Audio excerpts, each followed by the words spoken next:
Buenos días. Hoy vamos a continuar con la Biblia en un año con Fray Nelson Medina. Todos los días son 3 textos, uno del Antiguo Testamento, un salmo y uno del Nuevo Testamento. La lectura demora entre 12 y 15 minutos. Debes sacar el tiempo ya que no es solo escuchar. Busca los textos en tu Biblia y los vas siguiendo. Estamos en el día 188.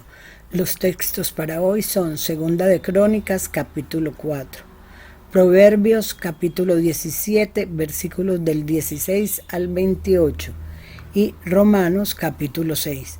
Disfrútenlos. Los dejo en compañía de Fray Nelson Medina. Bienvenidos. Este es el día número 188. Estamos leyendo toda la Sagrada Escritura en 365 días. Hoy tenemos textos del segundo libro de las Crónicas, del libro de los Proverbios y de la carta de San Pablo a los Romanos. Pedimos el don del Espíritu Santo, alma de la Iglesia, aquel Espíritu que inspiró la Escritura es el que nos puede permitir comprenderla. En el nombre del Padre, y del Hijo, y del Espíritu Santo. Amén. Del segundo libro de las Crónicas, capítulo 4. Salomón hizo un altar de bronce, de 10 metros de largo, 10 de ancho y 5 de alto. Él hizo además el mar de metal fundido, que medía 5 metros de diámetro y tenía forma circular.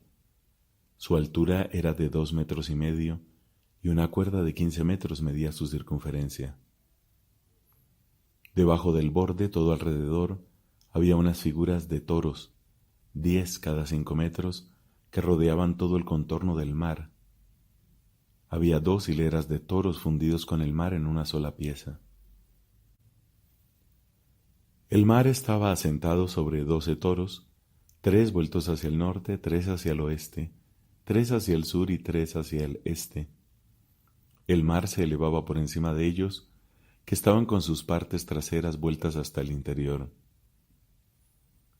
Su espesor medía 1 palmo, y su borde tenía forma de copa, semejante al cáliz de una azucena. Su capacidad era de más de 100.000 litros. También hizo 10 recipientes para el agua, los colocó 5 a la derecha y 5 a la izquierda para las abluciones. En ellos se lavaba lo que servía para el holocausto, pero los sacerdotes hacían sus abluciones en el mar de bronce. Hizo asimismo los 10 candeleros de oro conforme al modelo prescrito, y los puso en la nave central, 5 a la derecha y 5 a la izquierda. Hizo 10 mesas, y las colocó en la nave central, 5 a la derecha y 5 a la izquierda. Hizo 100 copas de oro. Hizo el atrio de los sacerdotes, y la gran explanada con sus puertas, a las que recubrió de bronce. En cuanto al mar, lo puso al lado derecho hacia el sudeste. Huram hizo las ollas, las palas y los aspersorios. Así terminó el trabajo que debía hacer para el rey Salomón en la casa de Dios. Las 2 columnas, las 2 esferas de los capiteles que remataban las columnas, las 2 redes para cubrir las 2 esferas de los capiteles que estaban encima de las columnas, las 400 granadas para las 2 redes, 2 hileras de granadas para cada red, a fin de cubrir las 2 esferas de los capiteles que estaban encima de las columnas, los 10 soportes y los 10 recipientes sobre los soportes, el mar único y los 12 toros que estaban debajo de él, las ollas, las palas y los tenedores. Todos estos objetos, Huram-Abí los hizo para el rey Salomón, para la casa del Señor, en bronce reluciente. El rey los hizo fundir en la región del Jordán, sobre el suelo arcilloso, entre Sucot y Zeredá. Salomón hizo todos esos objetos en tal cantidad que no se pudo calcular el peso del bronce. Salomón mandó hacer asimismo todos los objetos que estaban en la casa del Señor, el altar de oro y las mesas sobre las que ponía el pan de la ofrenda, los candeleros y sus lámparas, para encenderlas conforme al ritual ante el lugar santísimo, todo de oro fino. Los cálices, las lámparas y las pinzas, todo del oro más puro. Los cuchillos, los aspersorios, las tazas y los incensarios de oro fino. La entrada de la casa, sus puertas interiores para el Santo de los Santos y las puertas de la nave central, todo de oro. Así fue terminado todo el trabajo que hizo el rey Salomón para la casa del Señor. Salomón llevó todas las ofrendas que había consagrado su padre David, la plata, el oro y los demás utensilios, y los depositó en los tesoros de la casa de Dios. Entonces Salomón reunió en Jerusalén a los ancianos de Israel, a todos los jefes de las tribus y a los príncipes de las casas paternas de los israelitas, para subir el arca de la alianza del Señor desde la ciudad de David, o sea, desde Sión. Todos los hombres de Israel se reunieron junto al rey durante la fiesta del 7º mes.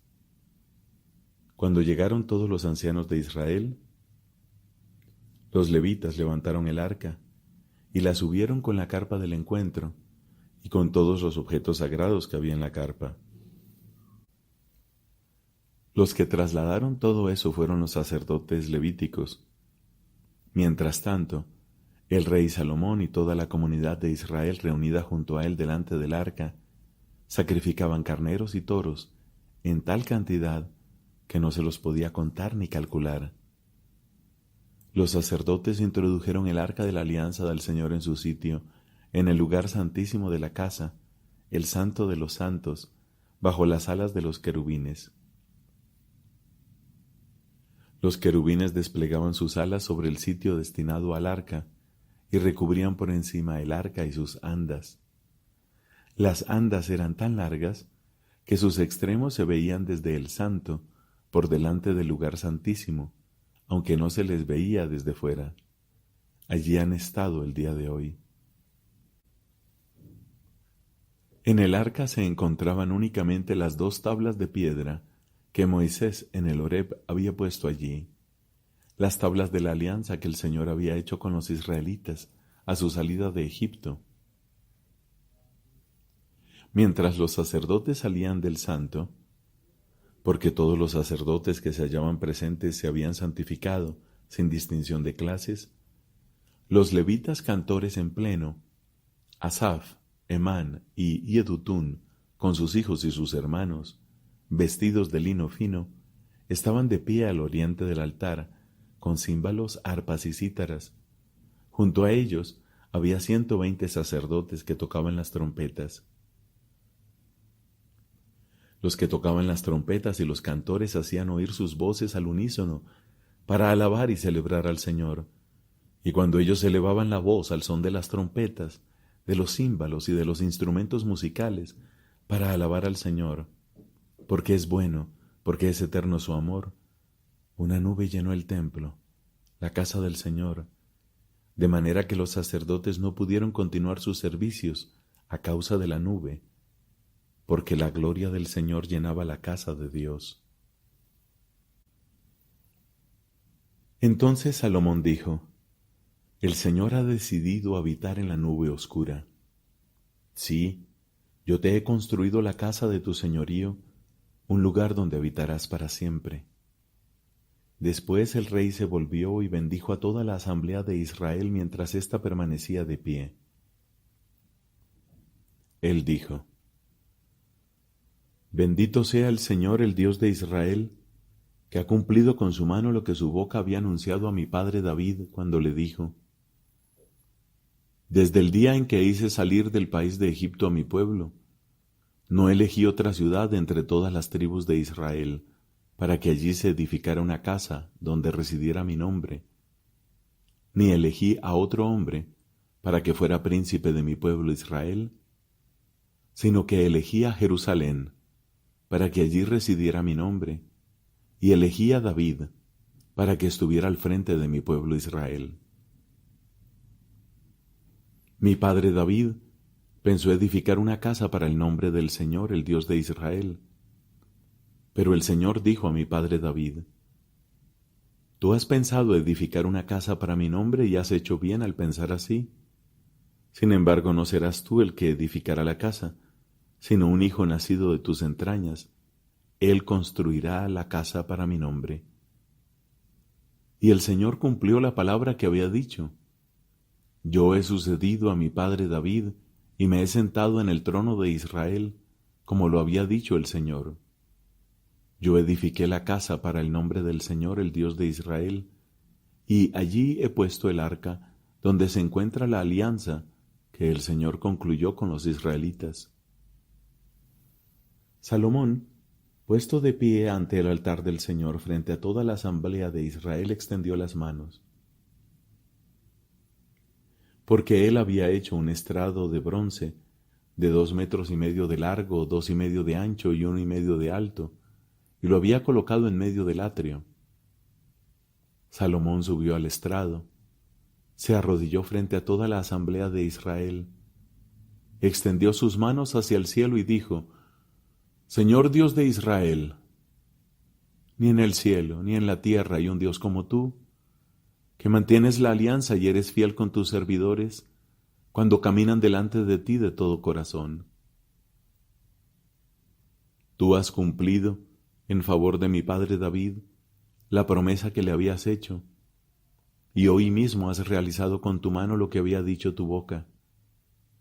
Y ahora, Señor, Dios de Israel, cumple en favor de tu servidor David mi padre, la promesa que le hiciste diciendo: Nunca te faltará un descendiente que esté sentado delante de mí en el trono de Israel, con tal que tus hijos vigilen su conducta, caminando conforme a mi ley, como has caminado tú. Y ahora, Dios de Israel, que se verifique la promesa que hiciste a mi padre, tu servidor David. Pero, ¿es posible que Dios habite realmente con los hombres en la tierra? Si el cielo y lo más alto del cielo no pueden contenerte, cuánto menos esta casa que yo he construido. No obstante, Señor, Dios mío, vuelve tu rostro hacia la oración y la súplica de tu servidor, y escucha el clamor y la oración que te dirige tu servidor. Que tus ojos estén abiertos día y noche sobre esta casa, sobre el lugar del que dijiste que allí residiría tu nombre. Escucha la oración que tu servidor dirige hacia este lugar. Escucha desde tu morada en el cielo, escucha y perdona. Cuando un hombre peque contra su prójimo, si lo obliga a prestar el juramento imprecatorio, y él viene a pronunciar la imprecación sobre tu altar en esta casa, escucha tú desde el cielo, actúa y juzga a tus servidores. Castiga al culpable dándole su merecido, y absuelve al inocente, tratándolo según su justicia. Cuando tu pueblo Israel sea derrotado por el enemigo por haber pecado contra ti, si ellos se convierten y celebran tu nombre, si oran y suplican delante de ti en esta casa, escucha tú desde el cielo, perdona el pecado de tu pueblo Israel y tráelo de nuevo a la tierra que les diste a ellos y a sus padres. Cuando el cielo se cierre y no haya lluvia, porque ellos pecaron contra ti, si oran hacia este lugar, si celebran tu nombre y se convierten de su pecado porque tú los humillaste, escucha tú desde el cielo. Perdona el pecado de tus servidores y de tu pueblo Israel, mostrándoles el buen camino que deben seguir, y envía lluvia a la tierra que diste en herencia a tu pueblo. Cuando haya hambre en el país o haya peste, quemazón o plaga en los sembrados, langosta o pulgón, cuando el enemigo lo tenga sitiado en alguna de sus ciudades, o sobrevenga un flagelo o una epidemia, cualquiera sea la oración o la súplica que te dirija un miembro de tu pueblo Israel, sintiéndose tocado por su desgracia y su dolor, y con las manos extendidas hacia esta casa, escucha tú desde el cielo, desde el lugar donde habitas. Escucha y perdona a cada uno según su conducta, tú que conoces su corazón, porque solo tú conoces el corazón de los humanos. Así los israelitas sentirán temor de ti y seguirán tus caminos, mientras vivan en el suelo que diste a sus padres. También al extranjero, que no pertenece a tu pueblo Israel, que llegue de un país lejano a causa de tu gran nombre, de tu mano poderosa y de tu brazo extendido. Si él viene a orar hacia esta casa, escucha tú desde el cielo, desde el lugar donde habitas, y concede al extranjero todo lo que te pida. Así todos los pueblos de la tierra conocerán tu nombre, sentirán temor de ti como tu pueblo Israel, y sabrán que esta casa que yo he construido es llamada con tu nombre. Cuando tu pueblo salga a combatir contra sus enemigos por el camino que tú le señales, si ellos oran al Señor vueltos hacia la ciudad que tú has elegido y hacia la casa que yo edifiqué para tu nombre, escucha tú desde el cielo esa oración y esa súplica y hazles justicia. Cuando pequen contra ti, porque no hay hombre que no peque, y tú irritado contra ellos los pongas a merced del enemigo, y sus vencedores los lleven cautivos a un país enemigo próximo o lejano. Si en el país al que han sido deportados reflexionan y se convierten, si en el país de sus vencedores te suplican diciendo, hemos pecado, somos culpables, hemos cometido el mal, si en el país de los enemigos que los hayan deportado se vuelven hacia ti de todo corazón y con toda el alma, si te suplican en dirección al país que diste a sus padres, a la ciudad que tú has elegido, y a la casa que yo edifiqué para tu nombre, escucha tú desde el cielo, desde el lugar donde habitas, esa oración y esa súplica, y hazles justicia. Perdona a tu pueblo los pecados que haya cometido contra ti. Sí, Dios mío, que tus ojos estén abiertos y tus oídos atentos a las súplicas que se hagan en este lugar. Y ahora levántate, Señor Dios, entra en el lugar de tu reposo, tú y tu arca poderosa. Que tus sacerdotes se revistan de la salvación y tus fieles gocen de felicidad. Señor Dios, no rechaces a tu ungido. Acuérdate de los favores concedidos a David tu servidor. Palabra de Dios. Te alabamos, Señor. Del libro de los Proverbios, capítulo 17, versículos del 16 al 28. ¿Para qué sirve el dinero en manos de un necio? Para adquirir sabiduría, si no tiene inteligencia. El amigo ama en cualquier ocasión, y un hermano nace para compartir la adversidad. Es un insensato el que estrecha la mano para salir fiador de su prójimo. El que ama las querellas, ama el pecado. El que alza demasiado su puerta, busca la ruina. El corazón perverso no hallará la felicidad, y la lengua tortuosa caerá en la desgracia. El que engendra a un tonto es para su aflicción, y no hay alegría para el padre de un necio. Un corazón alegre es el mejor remedio, pero el espíritu abatido reseca los huesos. El malvado acepta regalos bajo cuerda para torcer los senderos de la justicia. Delante del hombre inteligente está la sabiduría, pero el necio mira a cualquier parte. Un hijo necio es la tristeza de su padre y la amargura de aquella que lo engendró. Si no está bien multar a un hombre justo, golpear a los nobles supera toda medida. El que mide sus palabras es un hombre que sabe, y el que mantiene su sangre fría es inteligente. Hasta el necio, si calla, puede pasar por sabio, y por inteligente, si cierra los labios. Palabra de Dios, te alabamos, Señor. De la carta a los Romanos, capítulo 6. ¿Qué diremos entonces?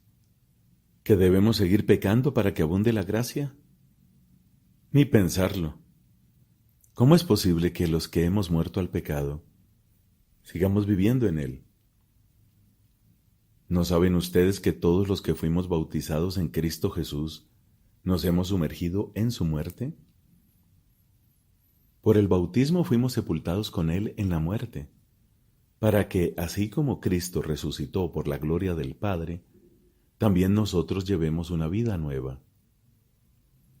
Porque si nos hemos identificado con Cristo por una muerte semejante a la suya, también nos identificaremos con Él en la resurrección. Comprendámoslo. Nuestro hombre viejo ha sido crucificado con Él, para que fuera destruido este cuerpo de pecado, y así dejáramos de ser esclavos del pecado. Porque el que está muerto no debe nada al pecado. Pero si hemos muerto con Cristo, creemos que también viviremos con Él. Sabemos que Cristo, después de resucitar, no muere más, porque la muerte ya no tiene poder sobre Él. Al morir, Él murió al pecado una vez por todas, y ahora que vive, vive para Dios. Así también ustedes, considérense muertos al pecado y vivos para Dios en Cristo Jesús. No permitan que el pecado reine en sus cuerpos mortales, obedeciendo a sus bajos deseos, ni hagan de sus miembros instrumentos de injusticia al servicio del pecado, sino ofrézcanse ustedes mismos a Dios, como quienes han pasado de la muerte a la vida, y hagan de sus miembros instrumentos de justicia al servicio de Dios. Que el pecado no tenga más dominio sobre ustedes, ya que no están sometidos a la ley sino a la gracia. Entonces, ¿qué? ¿Vamos a pecar porque no estamos sometidos a la ley sino a la gracia? De ninguna manera. ¿No saben que al someterse a alguien como esclavos para obedecerle, se hacen esclavos de aquel a quien obedecen, sea del pecado que conduce a la muerte, sea de la obediencia que conduce a la justicia? Pero gracias a Dios ustedes, después de haber sido esclavos del pecado, han obedecido de corazón a la regla de doctrina a la cual fueron confiados, y ahora liberados del pecado, han llegado a ser servidores de la justicia. Voy a hablarles de una manera humana, teniendo en cuenta la debilidad natural de ustedes. Si antes entregaron sus miembros haciéndolos esclavos de la impureza y del desorden hasta llegar a sus excesos, pónganlos ahora al servicio de la justicia para alcanzar la santidad. Cuando eran esclavos del pecado, ustedes estaban libres con respecto de la justicia. Pero ¿qué provecho sacaron entonces de las obras que ahora los avergüenzan? El resultado de esas obras es la muerte. Ahora, en cambio, ustedes están libres del pecado y sometidos a Dios. El fruto de esto es la santidad y su resultado, la vida eterna. Porque el salario del pecado es la muerte, mientras que el don gratuito de Dios es la vida eterna en Cristo Jesús nuestro Señor. Palabra de Dios. Te alabamos, Señor.